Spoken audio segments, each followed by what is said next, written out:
What's up everyone, Simplode here with Off Meta Bros, and today I'm bringing you my updated 12.0 OP3 yellow Katakuri deck profile. I did top at locals yesterday with this, got second place. First time in a while that I've been at the final table. It was a lot of fun. The deck feels really solid. Of course, I got the EBO2 winner Zoro card, and then at least our store also gives us a judge pack as well, so I got T-Bone. Pretty cool, pretty cool. Again, the deck feels really solid. I was able to beat some pretty decent decks. Round 1, I beat a red-yellow Sabo. Round 2, I beat a green Zoro, the new one from OP12. And the third round, I beat the EBO2 Luffy. And unfortunately, I did lose to Bonnie in the final. Guy's really good at Bonnie. He's taking it to regionals at least this weekend at the time of this recording. But again, the deck feels really solid. So some people don't know Yellow Katakuri, one of the best yellow, at least yellow leaders out there. So you can attach one Dawn when attacking. Look at the top of either your or your opponent's life pile, and you can decide whether to put that card at the top or leave it at the top, and or put it at the bottom of your life pile, and then you get an additional 1,000 power for the battle. Very, very good. Yellow leader, so of course, basically, if you're at least going first, every turn you're essentially swinging with 7 on curve, which is really nice. So getting right into it, I do start off with 4 of the 2-cost Shirahoshi blockers. One of the best blockers in the game, especially for yellow.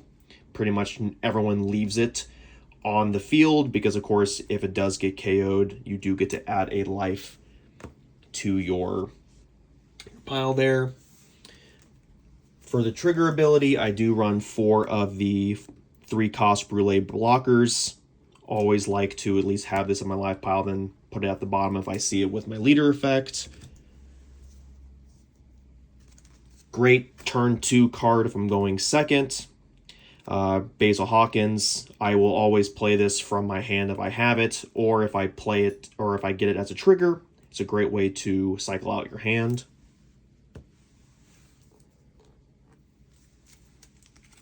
Of course, I do run 4 Kikus. This card pretty much got me the really quick win against the Luffy. I was able to just basically rush him down with this, had it in my life, and had 2 in my hand. Came in clutch. This meta, at least with OP12, really helps with yellow because a lot of the KO cards that we have, KOs 5 or less, and if you're playing something like Rayleigh, playing against Zoro, they have a lot of cards you're able to KO from your effects, so which is really nice. So I did put 3 of the 5-cost Namis back in the deck because it's really nice if I have to play it from hand or if I even play it from trigger. It's really nice to be able to clear a lot of things off the board. Of course, I knew I had to pull this deck back out when these cards were announced. I do run a full play set of the new yellow Kumas. Pretty much, if it's not the best, it's close to it. Best card in the deck. Always play this. It's also a 1k counter, which is kind of absurd. This is why this deck is so expensive right now, because this card is goated. I mean, you get to basically heal twice with it. So, very, very nice. Now this card right here, I've run 2 of the 7-cost Linlins. This can be potentially interchangeable with the 8-cost Kids, the Supernova, kind of whatever your play style is like. I like the 7-cost Linlin because most of the time they're going to heal you anyways, depending on what stage of the game it is. Not to mention, you kind of, with the Kid, you're pretty much going to use it to KO a life right off the bat, and it's probably not going to stay on board if you to at least swing once. At least with this, you'll know you'll at least be able to get 1 swing out of it, because a lot of decks you'll play doesn't really have the ability to remove it right off the bat, unless you play maybe into blue Kuzan, because they have the events to do that. But every other deck that's kind of in the meta right now doesn't have the ability to get these things off the board, so you know you're going to at least get 1 swing with it. I put these 2 in here specifically for the Bonnie matchup, especially if they put out Kid the green one on the board. At least it gives you the ability to take it off. So I do run 2 of the ACOS cats.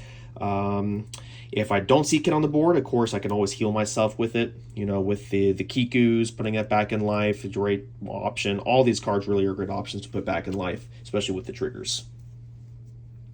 I do also run 4 of the 10 cost Big Moms. I mean, don't really need to say much about it. You kind of have to run them when you play Katakuri. Going into the 2Ks, I do run 4 of the Brulee 2Ks. I mean, they're fantastic. You get to search for your life as well, and then you can add it to your hand, rearrange your life a little bit. Really good at life manipulation, this deck is. I do run 4 of the new Zeus from OP11. This card is fantastic. What I'll typically do is I'll play out Kuma to heal myself, and then I'll play out Zeus to take the life back to my hand if so I'm not really wasting a life, so to speak.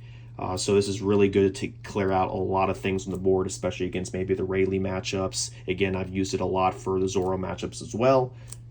So definitely it's a 4 of guaranteed to put in your deck. If you've seen any of my deck profiles, you know I always have these in my yellow decks. 4 Capones. Don't need to say much about it. This is coming clutch a lot against games, especially against Zoro. If they put out the 9-cost Zoro, this bad boy helps. Keeps it from attacking 3 times. I do run 3 of the 0-cost events. I don't think 4 is needed, because if there's 1 in your life, most of the time you're going to see it with your leader ability. And with that, it's going to, you can just put it at the bottom. Don't need to worry about it the rest of the game. And then the rest of them you find are pretty much just 8K counters if you need it. I do run 2 damn punks because let's say there's a turn where I don't get to use my leader ability. I can throw out the damn punk because I'm allowed to do pretty much the same thing and then KO a 5 cost or less. Like I said, this deck has a lot of potential to be able to KO things on the board, especially in this meta. Now this card is, I guess you can interchange it with some other things, but I really like Blaze Slice.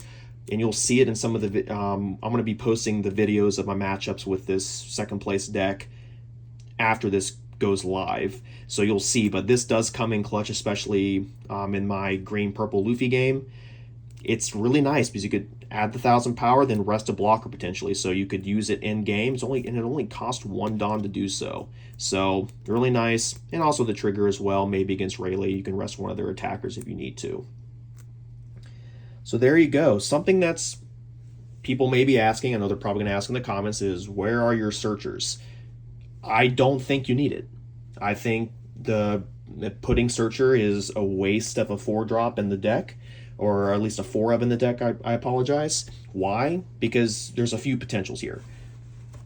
1, you have a potential of bottom decking your Kumas, and I think it's essential to at least see 1 or 2 per game to be able to really have a solid, continuous flow of life going into your life pile. 2nd, there's enough card cycling, you don't really need it, right? Because you have the Basil Hawkins, you have the damn punks, both, that's 6 cards that's potentially in your life that can cycle, right? Cycle your hand if need to. And not to mention, you're constantly putting life into your life pile, so you're going to be getting cards in your hand. I haven't had a game yet where I haven't been able to see at least 2 10-cost Linlins. So like I said, I really don't think it's necessary to have a searcher for card cycling, not to mention you have a potential of bottom decking some things you don't want to. Because really the only things you could search are these right here, which is, yeah, great, but I guarantee you're going to see these cards, and I'd rather have extra blockers, more events. It's just not needed. But other than that, there you go. There's my 2nd place, I should say, Yellow Katakuri deck profile. Let me know what you think. Let me know if you think I can improve on anything. Again, this deck feels solid, but I'm ready to continue playing with it. I think it's really good, at least up until OP13. But thanks so much for watching, guys, and we'll see you soon.